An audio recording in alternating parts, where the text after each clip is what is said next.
Ուկրաինական Մայդանի սցենարով ընթացող իրադարձությունները վերածվում են ներքաղաքական քաոսի։ Ոչ Էրդողանի իշխանությունը, ոչ ընդդիմությունը չեն պատրաստվում նահանջել։ Նախագահի թեկնածությունն առաջադրելու հնարավորությունից զրկվելու համար Ստամբուլի քաղաքապետի ձերբակալությունը մնացել է Թուրքիայի իշխանության կոկորդին։ Էքրեմ Իմամօղլուին և ևս հարյուրավոր ձերբակալվածներին ազատ արձակելու պահանջով բազմահազարանոց բողոքի ցույցերը նոր թափ են հավաքում։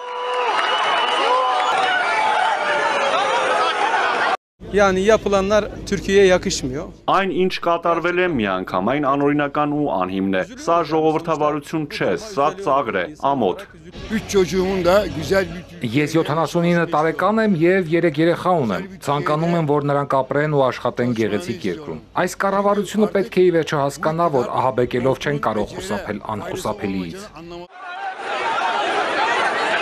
Անկարայի ու Ստամբուլի ցույցերից հետո Թուրքիայի բազմաթիվ քաղաքների բնակիչներ միացել են հակակառավարական ակցիային։ Մայրաքաղաքի փողոցներ դուրս եկած ուսանողները բարիկադներ են կառուցել աղբամաններով։ Իրավապահ մարմիններն արդեն կոշտացնում են քայլերը, օգտագործելով արցունքաբեր գազ ու ջրաշիթեր։ Անկարայում փակ են մետրոյի որոշ կայարաններ, դադարեցվել է հանրային տրանսպորտի երթևեկը։ Ընդհարումներ են եղել նաև Իզմիրում, Ադանայում և Տրապիզոնում, կան տուժածներ երկու կողմում էլ։ Թուրքիայի ընդդիմադիր ժողովրդահանրապետական կուսակցության առաջնորդն իրավապահներին հորդորել է բռնաճնշումներով չսադրել ցուցարարներին, հայտարարելով, որ շարունակելու են պայքարը։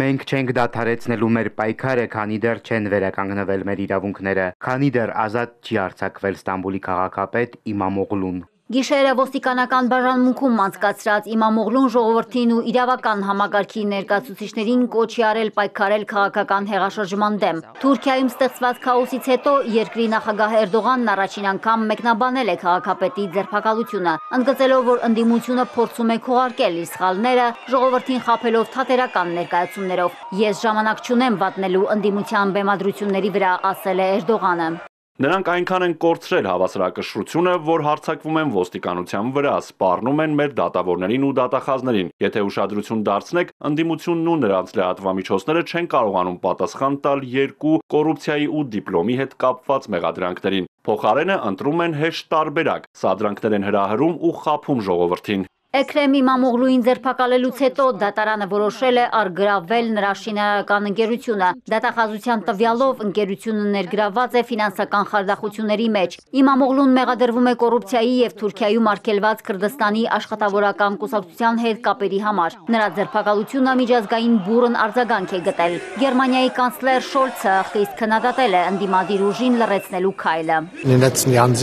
Վերջին տարիներին ձգտել ենք բարելավել Եվրամիություն-Թուրքիա հարաբերությունները, եւ Ստամբուլի քաղաքապետի ձերբակալությունը շատ վատ նշան է։ Սա անչափ բացասաբար կանդրադառնա Թուրքիայի ժողովրդավարության ու Բրյուսելի հետ հարաբերությունների վրա։ Մենք միայն կարող ենք կոչ անել անհապաղ դադարեցնել այս ամենը։ Ամերիկյան կողմը մեղմ է արձագանքել, չցանկանալով մեկնաբանել երկրի ներքին գործընթացները։ Վաշինգտոնը պարզապես ակնկալում է, որ Թուրքիան կհարգի իր քաղաքացիների իրավունքները։ Իրանում էլ կարծում են, որ տեղի ունեցածն Աստծո պատիժ է։ Վերջերս Թուրքիայի արտգործնախարար Հական Ֆիդանը դիմելով Իրանին հեգնել էր. Եթե չես ուզում, որ քարեր նետեն քո պատուհանին, քարեր մի նետիր ուրիշի պատուհանին։ Բայց կարծես հենց նրանց տունն է չափազանց փխրուն, ի պատասխան հեգնել է իրանական մամուլը։ Մարիկ Օստանյան, Էպիկենտրոն։